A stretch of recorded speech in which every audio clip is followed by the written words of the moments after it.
Selamat pagi dan salam sehat Bapak Ibu Saudara-saudara kekasih Tuhan. Salam sejahtera bagi kita semua. Renungan Harian Toraya Jumat 4 September 2020. Hari ini kita akan membaca Keluaran pasal 10 ayat 21 sampai 29. Sebelumnya mari kita berdoa. Pagi hari ini Tuhan, kami akan membaca dan mendengarkan firman-Mu. Berkati kami untuk mendengarkan dengan baik dan dapat melakukan dalam hidup kami. Di dalam Kristus Yesus kami berdoa. Amin.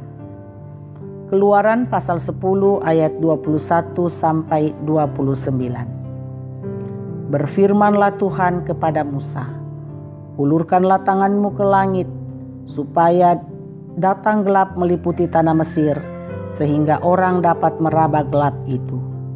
Lalu Musa mengulurkan tangannya ke langit, dan datanglah gelap gulita di seluruh tanah Mesir selama 3 hari.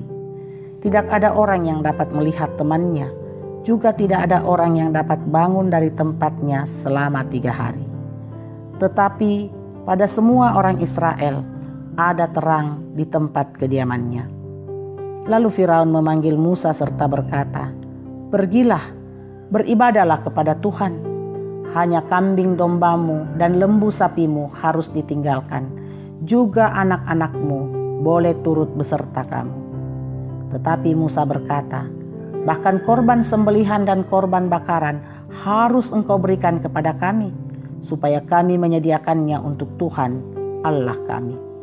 Dan juga ternak kami harus turut beserta kami, dan satu kaki pun tidak akan tinggal. Sebab dari ternak itulah kami harus ambil untuk beribadah kepada Tuhan Allah kami.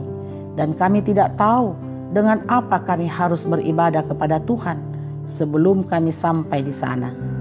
Tetapi Tuhan mengeraskan hati Firaun, sehingga dia tidak mau membiarkan mereka pergi.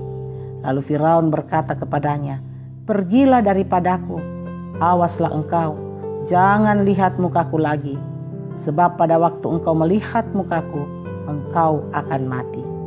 Kemudian Musa berkata, "Tepat seperti ucapanmu itu, aku takkan melihat mukamu lagi." Demikian firman Tuhan. Tema renungan kita pagi ini, apakah Anda seperti Firaun? Bak tunang susiki raka Firaun? Saudara-saudara yang diberkati Tuhan, banyak orang tetap bertahan dalam pendiriannya, sekalipun nasihat demi nasihat sudah ditujukan kepada dirinya.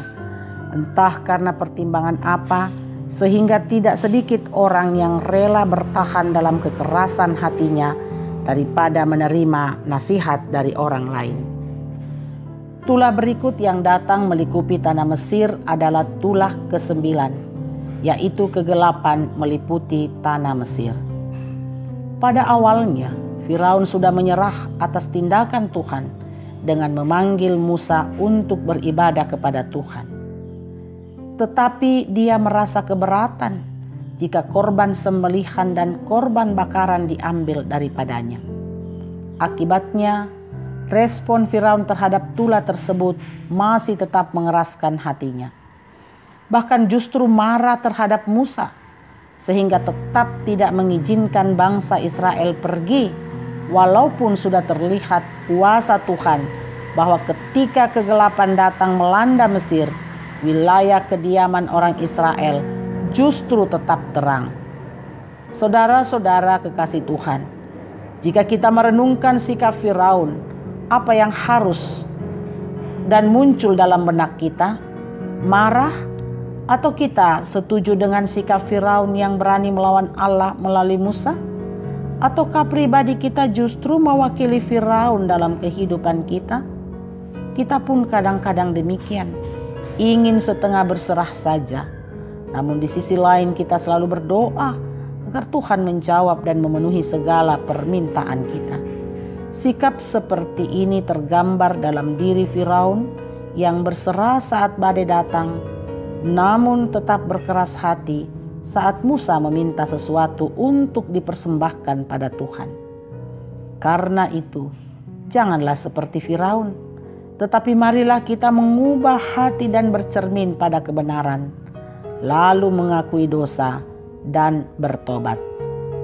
Tuhan memberkati kita. Amin. Mari kita berdoa.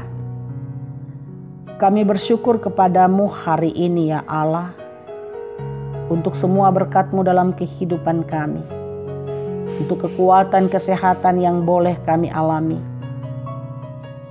Kami bersyukur untuk firman-Mu yang kami dengarkan dan renungkan, kiranya menguatkan iman dan pengharapan kami untuk terus hidup mengandalkan Tuhan.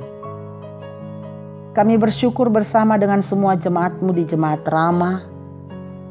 Kalau ada jemaat-Mu yang bersyukur karena bertemu hari ulang tahun, sembuh dari sakit, ulang tahun pernikahan, dan menerima berkat-berkat lainnya, dan hari ini bersyukur, sempurnakanlah syukur mereka.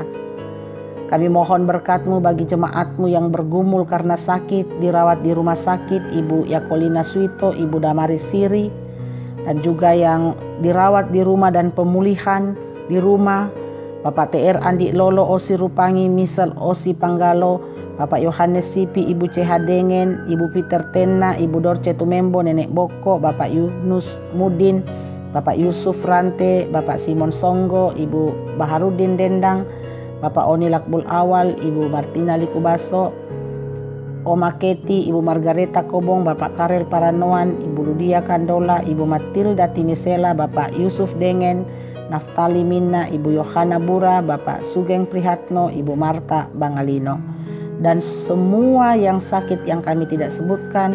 Tuhan, Engkau kiranya melawat mereka semua, menguatkan iman mereka dan pulihkanlah mereka.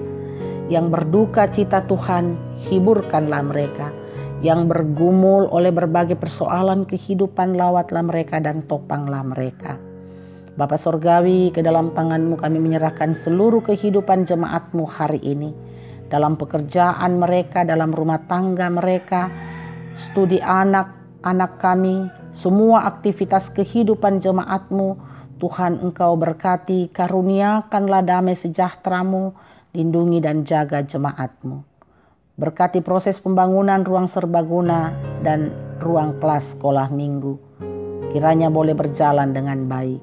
Berkati bangsa dan negara kami, karuniakanlah damai sejahtera-Mu, berkatilah pemerintah kami, aparat keamanan negara kami, dalam memimpin bangsa kami khususnya dalam menangani pandemi COVID-19 saat ini, dalam memutus mata rantai penyebaran COVID. Berkati kami semua dalam mendukung pemerintah kami. Tuhan, berkati dokter, perawat, dan semua medis, bahkan para relawan dalam pekerjaan untuk kemanusiaan. Kasih dan berkat-Mu terus memelihara mereka. Seluruh kehidupan kami serahkan ke dalam tangan-Mu.